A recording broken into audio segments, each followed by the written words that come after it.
Do you want to learn how to create amazing candle glow effects in your painting? Hi, this is Chris Hoy. Thank you for joining me on Create with Chris. Today I'm going to be painting Ghostly Glow. This is a sweet and spooky design from my Jeepers Creepers Halloween ornament series. I'll walk you through each step, sharing glow technique, texture tips, and some of my favorite tricks to make your decorative painting projects easier and more impressive. Whether you're a beginner or a seasoned painter, this video is packed with versatile techniques you can use in many of your fall and holiday crafts. So grab your brushes, let's bring this little ghost to life, complete with glowing candlelight, twinkling stars, and a whole lot of charm. This is an MDF surface. I've just sealed it with multi-purpose sealer, let it dry, gave it a quick sand. Now I'm loading my number 12 Fantastic Filbert with thinned Payne's Gray. I want this background to have a lot of movement, need the brush and to be just a little bit on the wet side. You can see it isn't wet enough, just grab a little water, slap it over. It kind of creates a light and dark effect, which is perfect for that eerie night sky. Bring it in just past the ghost body and loosely cover that background. Very simple, very stress-free. Just make sure it's covered, little taps, it doesn't matter. Flooded my number 12 diverse dry brush with Aqua Sky, using a circular motion to just fluff in that look of mistiness in the background. The paint is still wet, so it's very easy for that to blend together. The diverse dry brushes are so versatile. I'm finding all kinds of ways to use that. I've loaded a smaller dry brush with Aqua Sky, and I found out it was too wet, so I wipe it on a paper towel. I want this to be very subtle, and I'm just creating a stronger misty background, light touch, and as I find out how much paint is on my brush, I can push a little harder to create a more visible effect, but it almost looks like a cloud.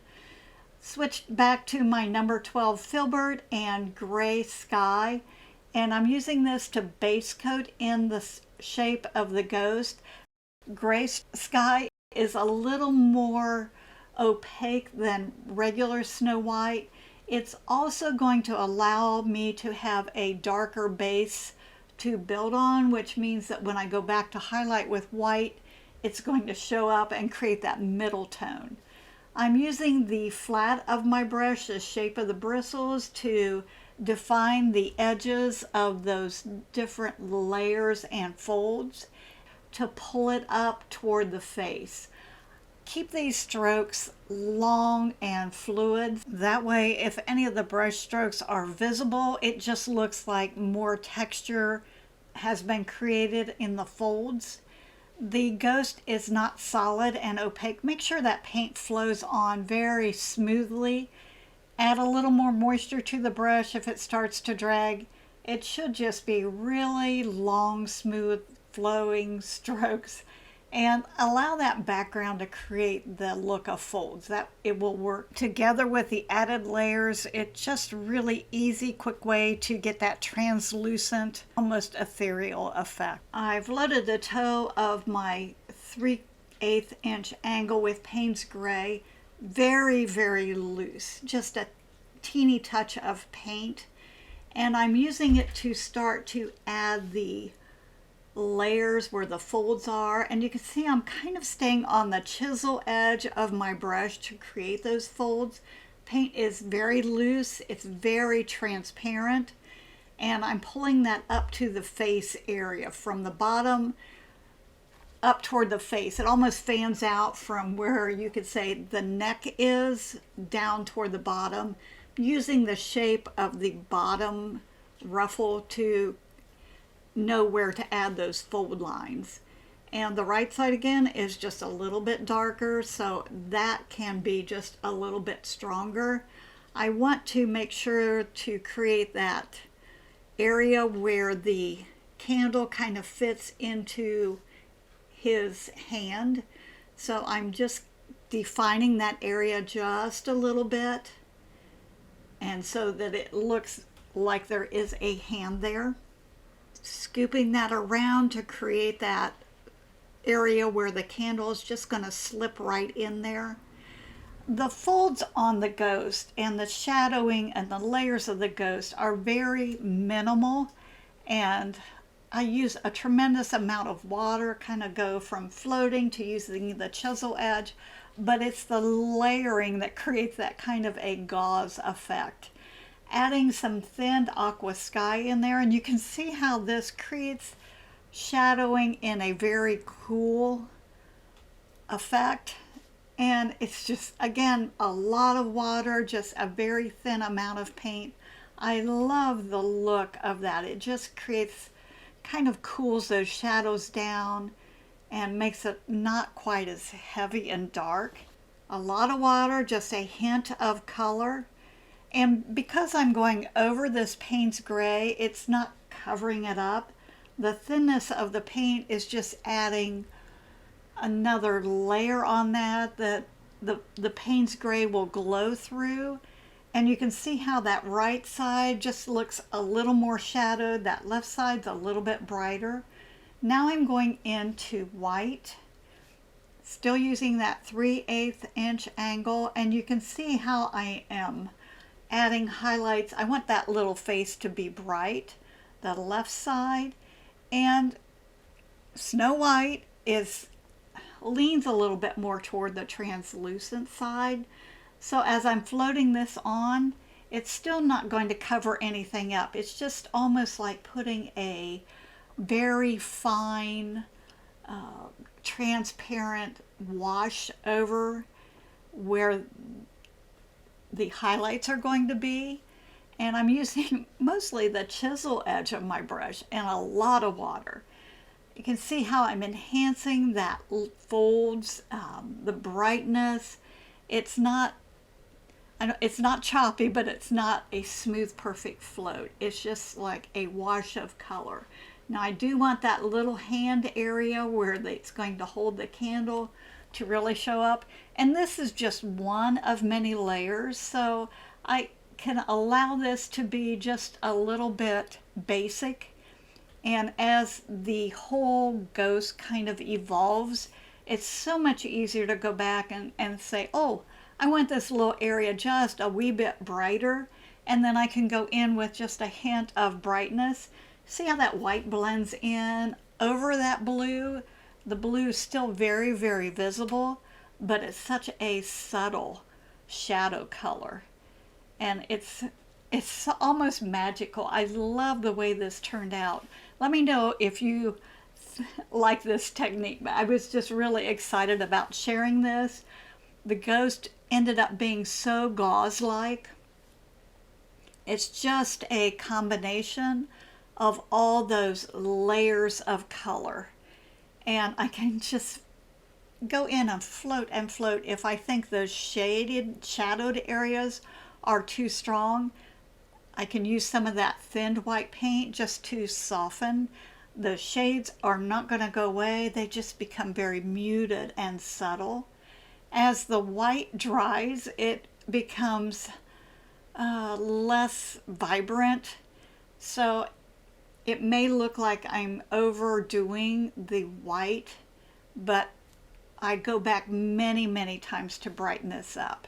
And it's not until that contrast is created, that brightness and darkness, until you start getting down to those final layers, that it becomes evident that you need just a touch more to brighten that up. Now I'm just focusing on the highlighted areas on those folds, and you can see how that brings them forward. I thought many, many times as I was adding layers that it was bright enough, that it was white enough, that it was shadowed enough. But as the paint dries, it becomes very evident that maybe just a little bit of paint makes a big difference. And you can see how I brighten up that tip of his hand where he's going to hold that candle. His face is getting a little dull, just add a little more there. And as I go over these wider areas, I'll use the flat of my brush instead of the chisel edge of my brush to fill that in. using a little bit of that sand gray and my number 2 radical round to paint the top knot. And the reason I didn't add the top knot to begin with was I wasn't really sure if I wanted him to have a little roundy head or whether I wanted to put that little top knot. And I decided that would help balance out the design to have that little bit on the top. You see my brush is very dry, the paint's dragging.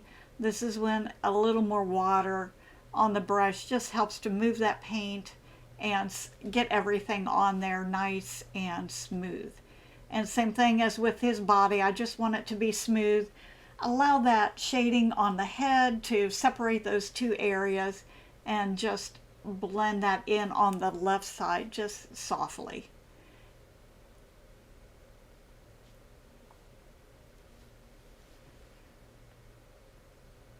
Let it dry. Now I'm going in with a little more Payne's Gray, and remember I said before, just little floats of color. You can see how very thin. Payne's Gray is such a strong, heavy color that it can overpower very, very easily. A lot of moisture on the brush. I know I've said that many times, but you can see just that little wash of paint, that little bit of glaze just helps to define those areas and the folds and make that right side of the ghost just a little bit darker. And what that does in return is not only adding the shadows, creates that darkness, but look how those brighter areas start to really pop out now. And you can see that contrast is starting to build. It's just little touches. And I know it seems like this perhaps is very time consuming. I guarantee you this is so much quicker than painting it solid and then floating the shadows and then floating the highlights. This just goes so very quickly. Now I'm working on that top knot, adding those aqua sky hints of color, and I'm just basically doing the same thing there that I did on the body. They have to match up. It's the same ghost, but I wanted that top and left side to be much brighter. And you can see now, because I added those darker Payne's Gray shades in there, that when I add that white on there, it really stands out and starts to look very dimensional. Just that little bit. And usually when I have like the Snow White on my brush and I'm floating to brighten up his head, I'll just go ahead and kind of jump around and add balancing highlights throughout the ghost. And so I'm not just working on his head at one time. I'm not just working on the bottom at one time. Kind of bounce around. It creates a really nice continuity. It brings it all together very, very easily. I do allow the colors to dry in between, so I'm not putting wet Payne's Gray over the aqua sky. That allows it to become a glaze as opposed to a mix of colors. And one thing nice about this, because the background's Payne's Gray, I don't have to worry about overpainting, getting on the background and having to clean that up. So it's just kind of a relaxing, fun way to create this look of layering and ghostliness. Is that a word? I think so. I did not have my camera on when I added the eyes, but I used my painter's pal and I just stenciled them Payne's Gray. They can be painted, but believe me, I'm not good at circles and ovals. So stenciling them is just ideal for me because it makes perfect eyes very quickly. Grab some Snow White on my diverse dry brush, wipe it over a paper towel to remove the excess. Then I'm just dry brushing more brightness on those highlighted areas, and it just builds it up. This is a little bit stronger color. The white that was added before was more or less a wash. Using the dry brush is a stronger application of paint. It can really hone in on those areas, creates that soft ridge, that bright highlight, just really enhances it. And you can see which ones I've done and what a difference that makes. And this is super easy and super quick. I usually wipe my brush over a paper towel to remove the excess paint, If you do not, just be aware that it will be really almost solid on the tips of the brush and can create a more of a solid instead of a dry brush effect. Look how that enhances that. That is just amazing. It was a little bit strong, so I just used my finger to rub that off. This I wanted a little brighter, so I did not wipe it off, and you can see the difference on the application of the paint. These brushes are so amazing. I use them every time I paint, and I keep finding ways that they are just ideal, that make it so much quicker and easier to paint and have such a great result. It's just, look how I can brighten that little top knot up. Boom, boom, boom, just like that. Now I'm taking the same dry brush, add a little bit of white, and look how I can just enhance that little bit of a sparkle mist in the background. And I think you could see how easily you could use this brush to create clouds. So let me know what you think about this brush. I love the results from this. I could just build that up. We did the aqua sky, and now I'm just going back in with the white. Look how beautiful that is. Love the way that turned out. Absolutely gorgeous. I did base coat the pumpkin with Baby Duck, let it dry, and now I'm top coating it with Warm Sunset using my number 12 Filbert and just following the contour of the pumpkin. I do the outer sides first, and then I swipe down the middle, and it always creates almost a 3-section pumpkin automatically. And it's not a solid coverage, it's just an even coverage, and it really helps to glow having that Baby Duck underneath to brighten it up. Loaded the toe of my 3/8 inch angle with red spice just to create shading along the bottom and right side, and then also up the valleys on the different sections of the pumpkin. I still use a lot of water to move the paint around.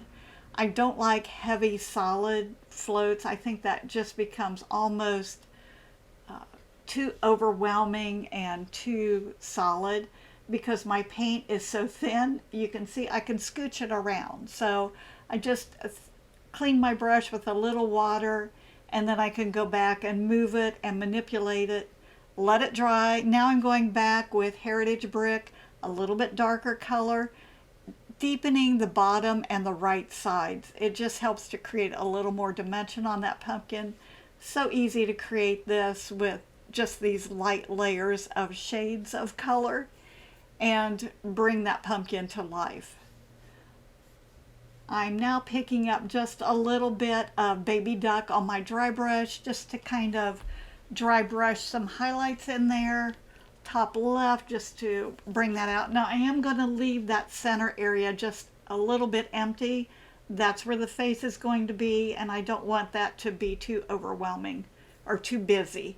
Use my chalk pencil just to kind of mark where the eyes and nose will be, and then because it's just so much easier, I'm using my very small diverse dry brush, or you could use a stencil brush. Using my handy helper and the little triangles. I'm telling you what, guys, these little painting tools make it life so much easier. I don't have to worry about size and perfection. I know if I use this template, it's going to be perfect every time. If I put a mark where the eye is, I just have to center the template, and then I know that they're going to be exact. Now this is a pumpkin. Does it have to be perfect? No, but this really helps make it look good. And then I'll just go down to a smaller one for the nose. And look how easy that is. I use my white chalk pencil as a sketching tool. It disappears with moisture, so I never have to worry about trying to go back and erase tracing lines. I just like tools that simplify my life and make it easy to paint and look good. Loading my number 2 Radical Round with Baby Duck, and I'm just going to paint inside the mouth area. Trying to get a nice even coat. I can go back and add a second coat if needed, but if I get it perfect the first time, then I don't have to worry about it. Using my number 18 script liner and charcoal gray, or if you don't have charcoal gray, raw umber is my next choice. just base coating the, actually this is my number 2 radical round, base coating the stem in. And this is thin paint. I like the paint to move, to flow smoothly. It was a little bit too big for the tip of the stem, so I just dropped down to my Epic script liner just to put, I love a little crookedy stem, and I think it just adds a little more personality. Just going back to fine tune that and bring that stem down into the ridges on the pumpkin and make it look like it's supposed to be growing right out of the top. Picking up just a hint of the heritage brick, and I'm going to, this is my 20-aught Epic script liner. I'm going to pull a little line across the bottom and up the right side of the eyes, the nose, and the mouth. And for those of you that wonder, a lot of times my videos have been sped up. I did not speed this up at all. This is all in real time. This may look like it takes a fair amount to paint, but it really paints up very quickly. It's not fussy, and my motto, a little bit of paint makes a big difference. I think honing back on the heaviness of the paint, doing light washes, creates such a beautiful result that, truthfully, we all work a little harder than what we need to. Now I'm picking up some baby duck. I'm just going to go in and add a little more brightness, mostly at the top of the cut out pumpkin face area. You can see how that brightens that up. Did not add a second coat. This kind of just pops that color in there. This is like a flickering candle inside, so I want it to be just a little bit, I don't want to say choppy, move a little bit more. So I picked up some Snow White on my stylus, and I'm just kind of dabbing or popping in a little bit of brightness in the top of those areas. And it's not blended in, it's just a little sparkle of brightness. And you can see how much brighter that just makes those areas in the mouth and in the eyes and in the nose. Loaded a little bit of the warm sunset on the toe of my 1/8 inch angle, trying to pull a little bit of color up into the stem of the pumpkin. Loaded my Epic script liner, this is a 20-aught with baby duck, just to pull some ridges down that stem. Just a basic flat color, but look what a difference adding those highlights, and just starts to make that stem look very dimensional. Picked up just a tiny bit of Snow White. Want to brighten some of those highlights just a teeny bit. Little bit of paint, not much.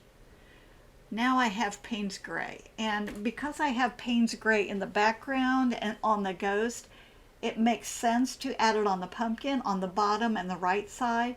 Underneath the stem, keep this very minimal, very thin, transparent, just a hint of a shadow. This is not adding color. Picked up just a teeny bit of heritage brick to shade underneath the mouth, the eyes, the nose. Just helps to settle them in the face. A tiny bit of Payne's Gray, just a hint, a hint. What a difference that makes. You can always go back and add more, so if you're not sure, back off of it and go back and add more later. I did add a drop shadow to the right and below on the pumpkin, doing the same thing on the stem. This is very transparent. It's a shadow, so you have to be able to see through it. And it just really makes that pumpkin pop out a lot. And you can still see all those shades and folds. It just creates that shadow. Using antique white to paint that candle shaft and my radical round. Just pulling it down straight lines. I want it to be substantial. I wanted this to be a very big part.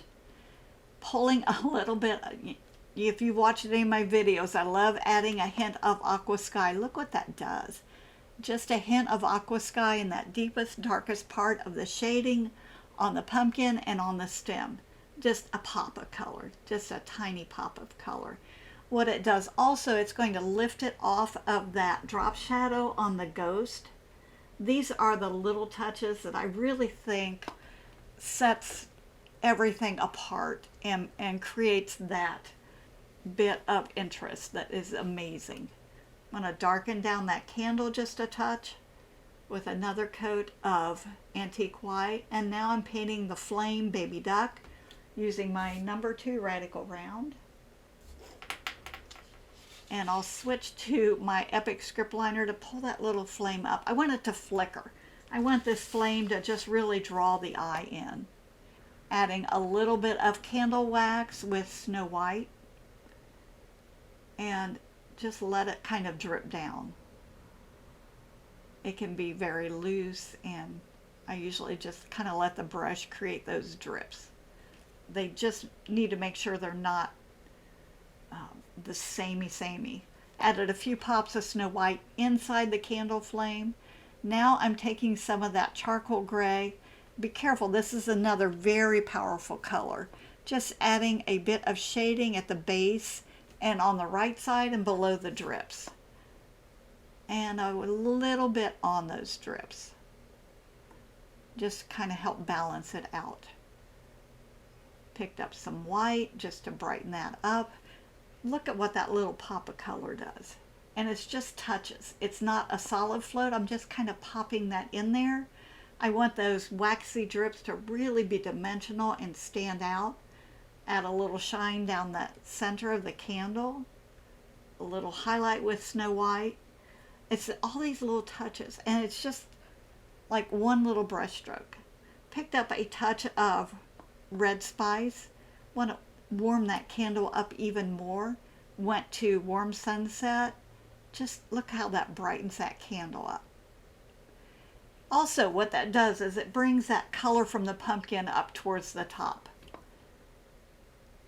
And just picked up a little bit of baby duck just to refine that shape of the candle flame. Look at that. That is so cool. Just adding little pops of color in there. Candle flames aren't solid, they're just a little bit flickery, so allow that to flicker off of your brush. A little bit of baby duck on the toe of my 1/8 inch angle, adding some reflective shine on the candle wax. A little bit of Warm Sunset, because remember we added that in the flame. Put a little bit on his hand where it's going to reflect down there. A little bit of baby duck. Ooh, look at that. It's already starting to glow.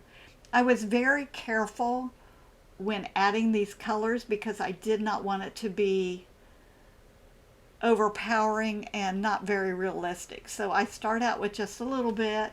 Kind of use your eye to direct the reflective areas from the center of the flame, kind of pinwheel it out and let that highlight those areas directly across from the candle. I thought there should be some on the pumpkin, a little bit on the stem. Once I knew where these reflective areas were, I could really go in and spend a little time just to really make those pop. Using my 20-aught Epic script liner just to really add a sparkle right there on the top of the stem. Not a lot, just you can see how it directly from the center of the candle flame, a little bit on his eyes. They're directly across from the candle flame.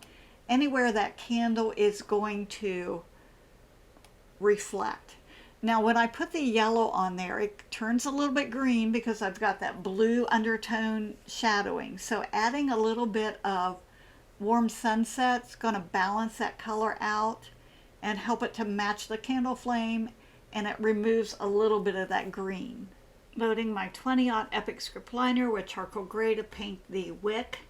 Going back with a touch of Snow White just to highlight and pull a little highlight down the barrel of the candle.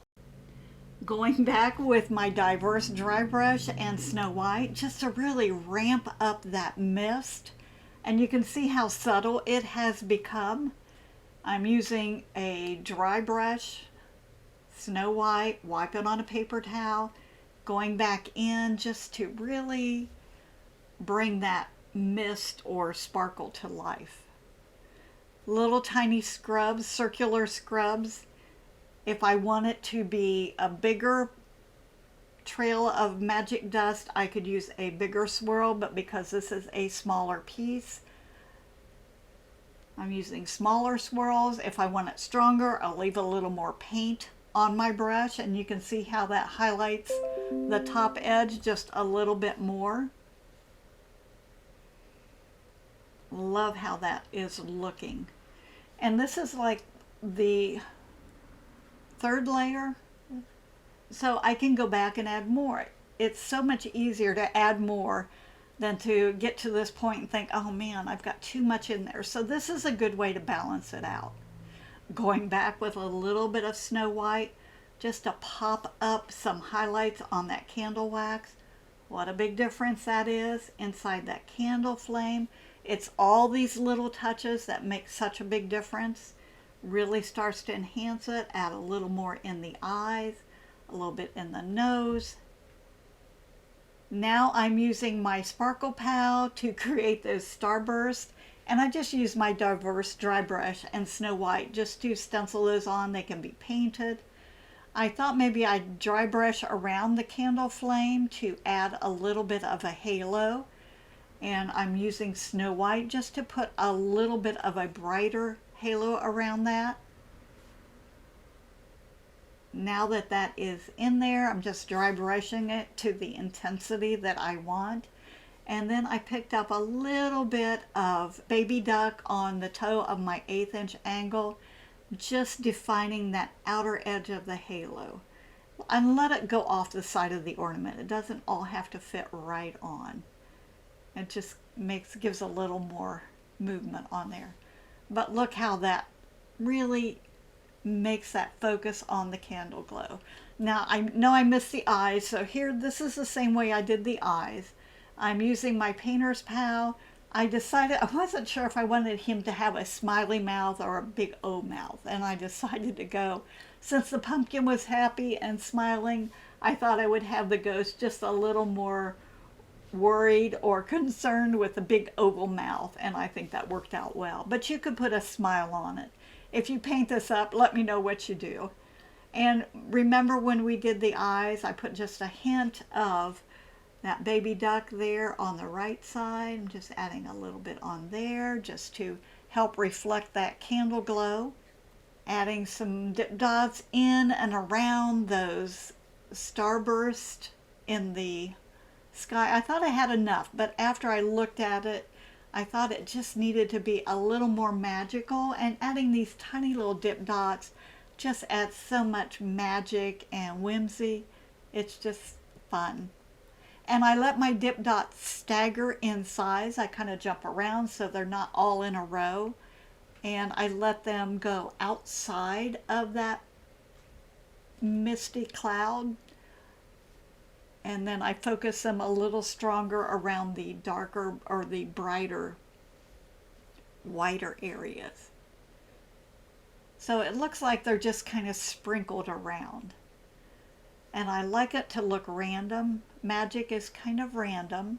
So add a few, take a look at it, and then add some more.